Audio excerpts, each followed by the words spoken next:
सुदर्शन चक्र दुनिया का सबसे शक्तिशाली शस्त्र जिसने दुनिया से काफी सारी बुराइयां मिटाई और पापियों का नाश किया। महाभारत काल में चाहे समय को रोकना हो या शिशुपाल का वध करना हो, इस चक्र ने भगवान श्री कृष्ण का खूब साथ दिया। लेकिन एक दिन अचानक ये चक्र गायब हो गया और तब से यही सवाल था कि आखिर ये चक्र गया कहाँ। दोस्तों, आज हम आपको बताएंगे कि कैसे इतना शक्तिशाली चक्र कहाँ गायब हो गया। सुदर्शन चक्र हिंदू माइथोलॉजी के हिसाब से दुनिया का सबसे शक्तिशाली हथियार है। ये कोई आम हथियार नहीं है, ये एक ऐसा हथियार था जो दुश्मन को एक ही पल में सर्वनाश कर सकता था। ये भगवान विष्णु का शस्त्र था जिसे भगवान विष्णु और उनके अवतार ही धारण कर सकते थे। ऐसा हथियार जिसका निशाना कभी नहीं चूक सकता था। भगवान कृष्ण जिस कारण भी सुदर्शन चक्र को छोड़ते थे, ये चक्र वही काम करके आता था। सुदर्शन चक्र एक ऐसा अचूक अस्त्र था जिसे छोड़ने के बाद ये लक्ष्य का पीछा करता था। ये आजकल के मिसाइल, रॉकेट, इस सब चक्र के आगे बहुत कमजोर थे।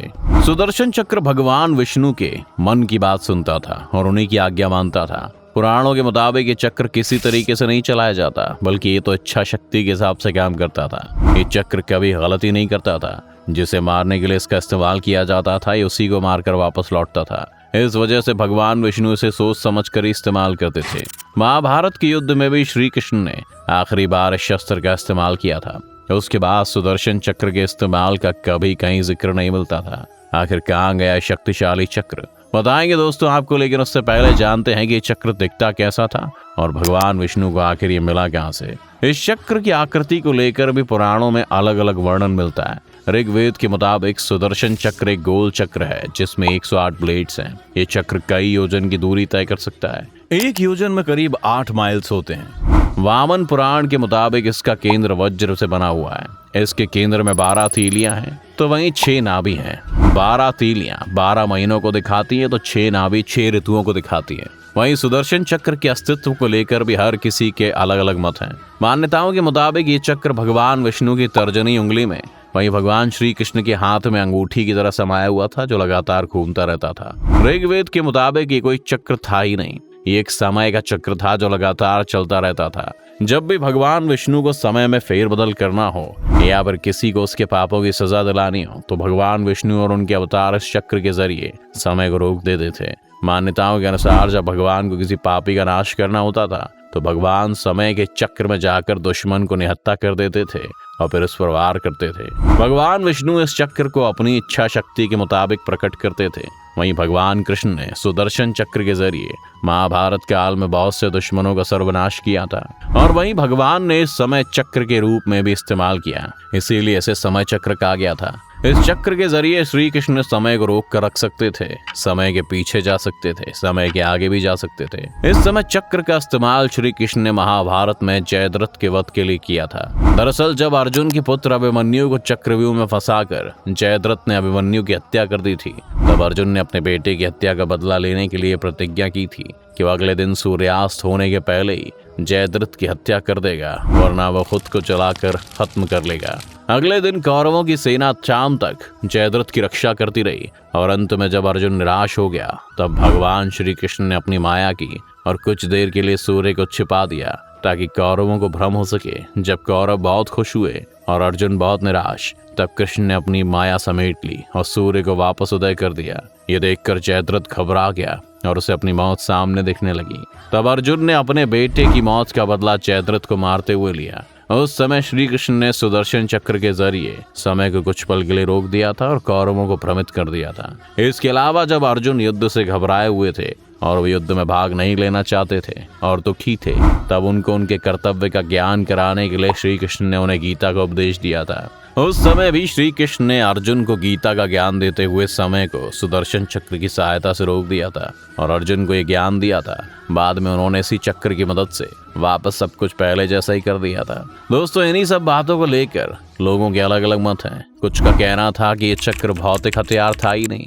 ये तो बस भगवान विष्णु की इच्छा शक्ति से पैदा होता था और भगवान विष्णु इसे जिस तरह से चाहे इस्तेमाल कर सकते हैं। ये भगवान विष्णु की इच्छा शक्ति से पैदा होने के बाद हवा और आग के संयोग से अपना काम करता था। वहीं कुछ लोगों का मानना था कि सुदर्शन चक्र एक भौतिक हथियार था जो भगवान विष्णु और उनके अवतारों को ही मिलता था और सिर्फ वही से चलाने की विधि जानते थे। पौराणिक कथाओं के मुताबिक सुदर्शन चक्र की उत्पत्ति को लेकर अलग अलग कथाएं जुड़ी हुई थी। शिव पुराण के मुताबिक एक भौतिक अस्त्र ही था और ये विज्ञान के मुताबिक बहुत शक्तिशाली बनाया गया था। इस चक्र की उत्पत्ति के लिए कई सारी कथाएं फेमस हैं, पर सबसे ज्यादा प्रचलित ये कथा है कि चक्र भगवान शिव ने भगवान विष्णु को दिया था। दरअसल एक बार राक्षसों ने देवताओं का जीना दुश्वार कर दिया था। वो हर जगह लोगों को परेशान करते रहते थे और देवता ऐसी बात से दुखी थे। तब सभी देवता मिलकर भगवान विष्णु के पास गए और उनसे मदद मांगी कि वो राक्षसों को मार सकें। तब भगवान विष्णु ने जब उन राक्षसों को मारने की कोशिश की, तब उन्होंने देखा कि राक्षसों के पास एक अनोखी शक्ति थी। जैसे ही वो राक्षसों को मारते, वो राक्षस खुद को ठीक कर वापस जिंदा हो जाते। तब भगवान विष्णु ने सोचा कि अब सिर्फ भगवान शिव ही उनकी मदद कर सकते हैं। जब भगवान विष्णु भगवान शिव की शरण में गए, लेकिन उस समय भगवान शिव साधना कर रहे थे, तब भगवान विष्णु ने उनकी साधना को भंग न करके उनकी तपस्या करने का सोचा कि कभी न कभी तो उनकी आवाज भगवान शिव तक पहुंचेगी। कई साल तक भगवान विष्णु भगवान शिव की तपस्या करते रहे। जब भगवान विष्णु भगवान शिव की उपासना कर रहे थे, तब वो रोज भगवान शिव को 1000 कमल के फूल चढ़ाते थे। उनकी भक्ति को देखते हुए एक बार भगवान शिव ने विष्णु जी की परीक्षा लेने की सोची। एक दिन जब भगवान विष्णु भगवान शिव के लिए फूल इकट्ठा कर रहे थे, तब भगवान शिव ने एक फूल छिपा दिया। एक फूल कम पाकर भगवान विष्णु ने सोचा कि मेरी आंखें भी कमल के जैसी हैं। इस वजह से उन्होंने अपनी एक आंख फूल की जगह चढ़ा दी। ये देखकर भगवान शिव बहुत खुश हुए और उन्होंने भगवान विष्णु को सुदर्शन चक्र दिया, जो एक ही पल में किसी भी दुश्मन का सर्वनाश कर सकता था। तब से ही भगवान विष्णु के पास ये चक्र मौजूद था। सुदर्शन चक्र 2 चक्रों से मिलकर बना था, जो लगातार अलग अलग दिशाओं में घूमते रहते हैं। शिव पुराण के मुताबिक इसमें 108 नहीं बल्कि 10 लाख ब्लेड्स हैं। पौराणिक कथाओं के मुताबिक यही कथा सबसे ज्यादा प्रचलित थी। वैसे दोस्तों, इस चक्र को लेकर और भी कथाएं हैं। पुराणों के मुताबिक ये चक्र विश्वकर्मा ने बनाया था। सूरज के तेज से विश्वकर्मा ने 3 चीजों को बनाया था, जिनमें सुदर्शन चक्र, पुष्पक विमान और त्रिशूल शामिल था। वाल्मीकि रामायण में वर्णन है कि भगवान विष्णु ने चक्रवन नाम के पहाड़ पर हायग्रीव नाम के राक्षस को मार दिया था और उससे विश्वकर्मा द्वारा बनाए गए चक्र को छीन लिया, ताकि इसका कोई गलत इस्तेमाल ना कर सके। पर दोस्तों, ये बात सही नहीं मानी जाती, क्योंकि पौराणिक कथाओं में ये बात का उल्लेख था कि इस चक्र को भगवान विष्णु के अलावा कोई और नहीं चला सकता था, ना ही इसे चलाने की विधि जानता था। कुछ शास्त्रों में ये भी लिखा था कि इसे भगवान बृहस्पति ने बनाया था। उन्होंने चक्र ब्रह्मा, विष्णु, महेश तीनों की शक्तियों को मिलाकर बनाया था और अंत में उसे भगवान विष्णु को सौंप दिया गया। ये कथाएं दोस्तों कुछ मतों में सही नहीं लगती। लोगों का मानना था कि भगवान विष्णु ने चक्र खुद ही पैदा किया था, क्योंकि वो खुद को चक्रधारी मानते थे। ये तो सभी मत इस चक्र की उत्पत्ति को लेकर हैं, लेकिन जो बात आज भी रहस्य बनी हुई है वो ये है कि आखिर ये सुदर्शन चक्र आज कहाँ है। भगवान विष्णु का भगवान कृष्ण के बाद कोई अवतार नहीं हुआ, ना ही उनके बाद कभी इस चक्र का कोई उल्लेख हुआ है। दोस्तों, इस सवाल का एक जवाब भविष्य पुराण में मिलता है कि जब श्री कृष्ण ने अपनी देह त्यागी, तब ये चक्र भी उनके साथ ही धरती में समा गया और आज भी ये वही है। कलयुग में अपराध बढ़ जाने पर जब भगवान विष्णु कल की अवतार लेकर वापस आएंगे, तब ये चक्र भी उनको मिल जाएगा, क्योंकि ये चक्र चक्रधारी विष्णु जी का ही था। तो दोस्तों, ये थी सुदर्शन चक्र के बारे में पूरी जानकारी। दोस्तों, आप सुदर्शन चक्र को लेकर क्या सोचते हैं, हमें कमेंट सेक्शन में जरूर बताएं। अगर आपको वीडियो पसंद आए तो इसे लाइक और शेयर जरूर करें। साथ ही अगर आप चैनल पर नए हैं तो इसे सब्सक्राइब करना और बेल आइकन दबाना बिल्कुल ना भूलें।